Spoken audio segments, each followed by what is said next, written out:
You're listening to the Weekly Wrap-Up on Sprott Money News. Well, hello again from Sprott Money News and SprottMoney.com.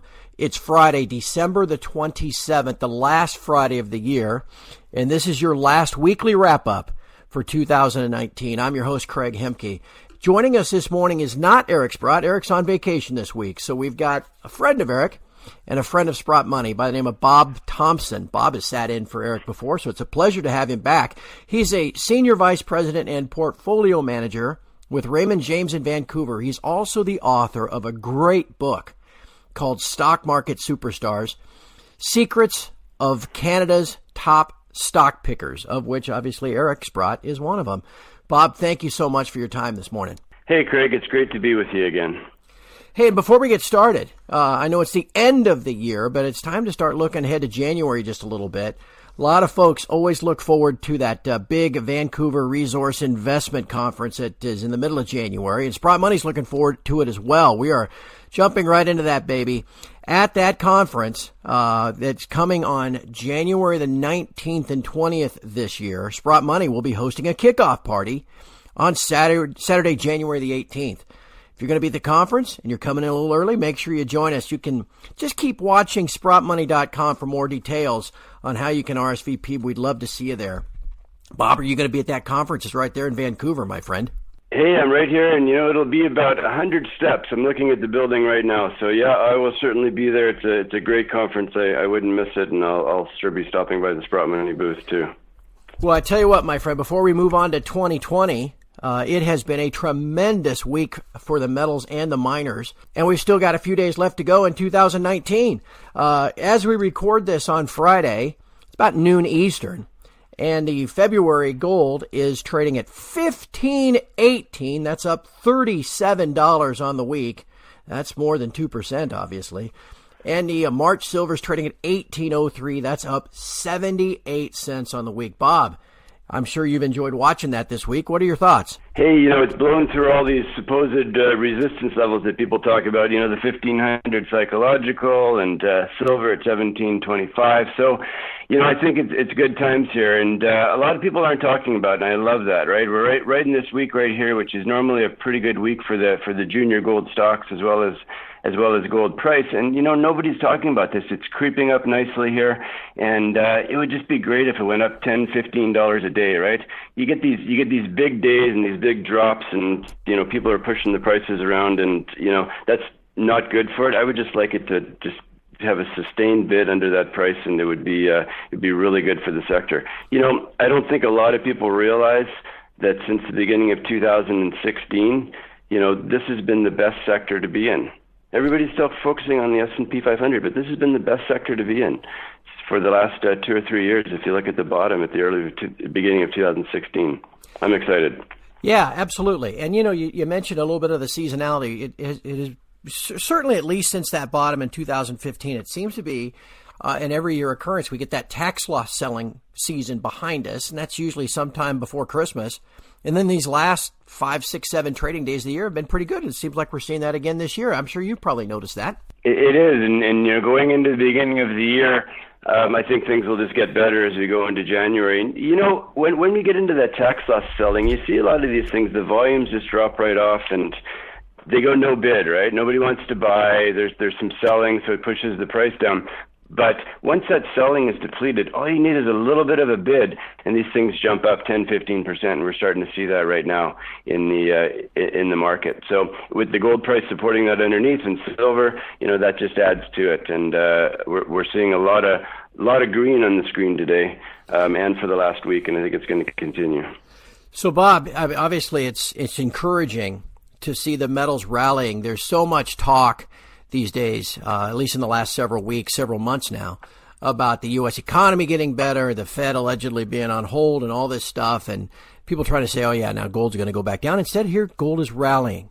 And many, like we talk about, the shares making new highs for the year. What do you think is causing the metals themselves to rally, and what do you think will cause an extension of this rally as we get into 2020? Craig, I think it's interesting. You're absolutely right. A lot of these things that are coming out, the economy's doing great, unemployment or employment gains have picked up again, all these numbers that we look at. What I think is really interesting is a few months ago or in the last few years, these headline news events would have crushed gold. And it's not. It's actually not hurting gold, and it's helping gold. So I think the market is actually looking through that and saying we're getting pretty close to the end of this cycle here. And if we get a few good numbers coming out here and there, it doesn't mean things are going to get a lot better. So I think we're in the ninth inning of this stretch, and the market's looking through that and really pushing up the stocks. The stocks have been doing a lot better than gold and silver. Silver stocks are trading well above their near-term highs, and silver isn't up at that level yet. So again, I think it's the market saying, we're looking to the next phase here, and the next phase is that we're going to have some wonderful gains in gold and silver. We're in the last year of the presidential cycle right now. They try to pump up the economy, try to keep rates low, they try to make everything look great. But, I think doing that is like the little boy plugging the hole at the dike. There's more and more holes, and he's trying to plug them faster and faster and faster. And when this all ends, the dike just collapses in that much harder. And I think that's kind of what the market's looking at right now.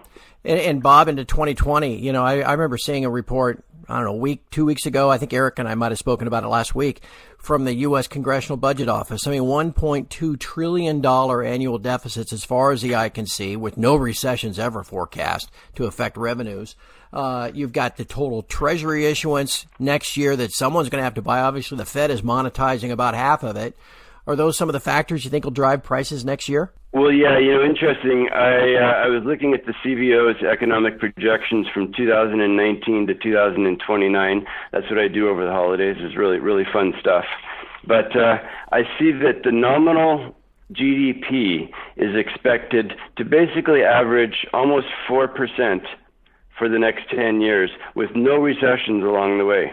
4% nominal GDP. Now, and a $1.2 trillion deficit. So you can imagine, if we just get 1 or 2 years in there of a recession, how that number is going to spike and how these numbers all change. The worst thing we do in the financial industry here is we extrapolate out. What's happened in the near past, we extrapolate that out to the future, and it's the worst possible thing that we can do. On the other hand, if the CBO comes out and says there's going to be a recession in 2022 and it's going to be a nasty one, guess what's going to happen? There's going to be a nasty recession in 2022. So they can basically never say there's going to be a recession, because that's going to cause a recession to happen at that time. So, looking at these numbers and looking at the fact that projections never work out the way they say they're going to work out, the Fed dot projection, how many times they're going to raise rates, it never works out. It's always wrong. I think that's really going to underpin gold, and I think the market's really starting to see that. Of course, silver is gold on steroids later on in the market, and we can talk about that a little bit later. But at the beginning here, gold and silver are kind of up the same this year. I think gold is, what do we got? Probably up around 18% for the year right now. Silver's up around 15%. That's normal. As we get later on in the cycle, silver ramps up goes up double what gold does a lot of times. Well, that's a good point, because a lot of folks have been frustrated so far by silver this year, because gold's up 18, 19%, but silver's not even up that much. Still having the best year since 2010. But do you expect a little bit of a flip of that type of performance next year? Well, that brings up a good point about this market right now and kind of where we are, because I think we're probably through that first phase of this bull market, which people don't even know we're in a bull market, because they're still focusing on the S&P 500 and they're still focusing on all the tech stocks that are going up and that sort of thing. Reminds me a lot of 1999. But in that first phase, you start to see, gold and silver rally, the stocks do, but nobody's paying attention. And as we get later on in the cycle, probably into the last third of the cycle, people say, wow, this is a precious metals bull market. The other markets have all rolled over. And then you start to see silver, which is actually an astonishingly small market in the world. You start to see just a little bit of money come in there, and the prices go ballistic. So, yeah, I think people have to hold out and say, I'm a true believer, and I think most of the people that listen to this call on a weekly basis are true believers about the metals, and true believers are gonna stick this out and realize that silver is going to outperform as we get further on in the market. All right, so Bob, let's as we wrap up this week, let's talk about the shares. It has been a tremendous move in the shares. What the Hui now is up, the Hui index is up maybe 15, 18% just since October. Now at the highs of the year. You've got your own, I guess we'll call it indicator that you follow. You call it a mining clock. That kind of shows where you are in a cycle and what sector of the shares might perform the best.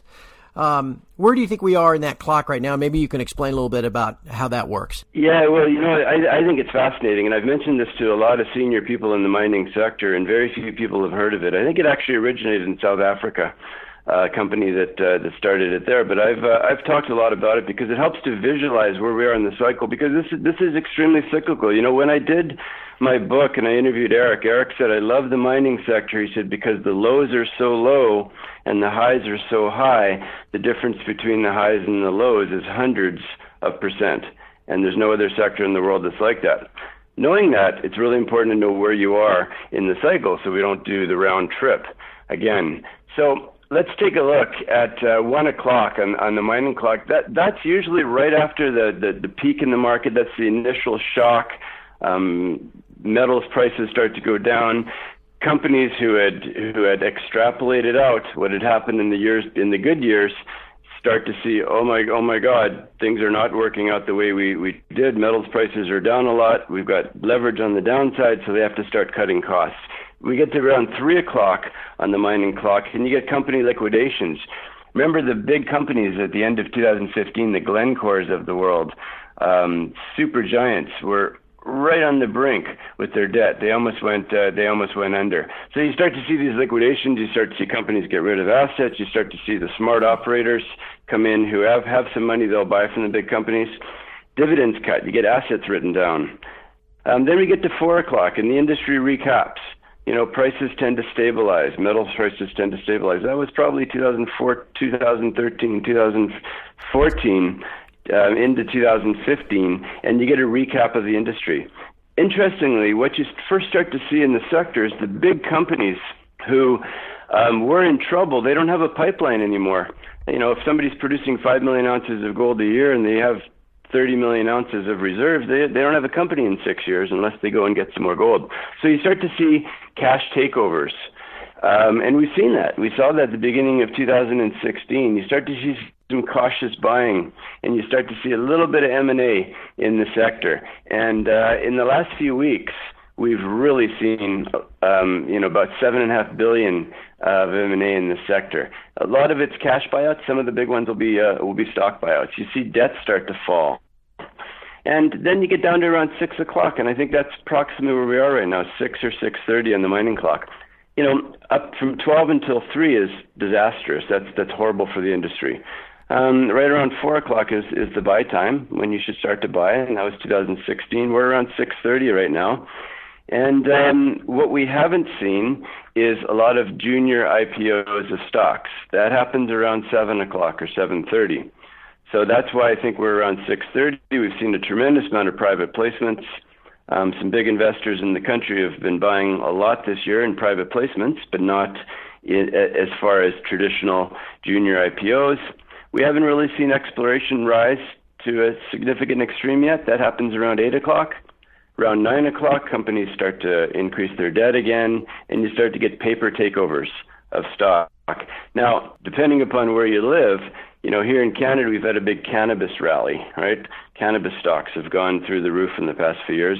And what we started to see in the last few months, which told me that we were near the end of the cycle, is we started to see paper takeovers. So companies would use their stock to buy somebody else's stock. And they were very, very high-priced stock. And that usually what happens at the end of the cycle. It doesn't matter whether it's cannabis, doesn't matter whether it's mining or technology. You start to see that happen. Then you start to see some aggressive selling around 11 o'clock. And just before the crash, as always, guess what happens? The governments raise taxes just before the crash. Of course they do.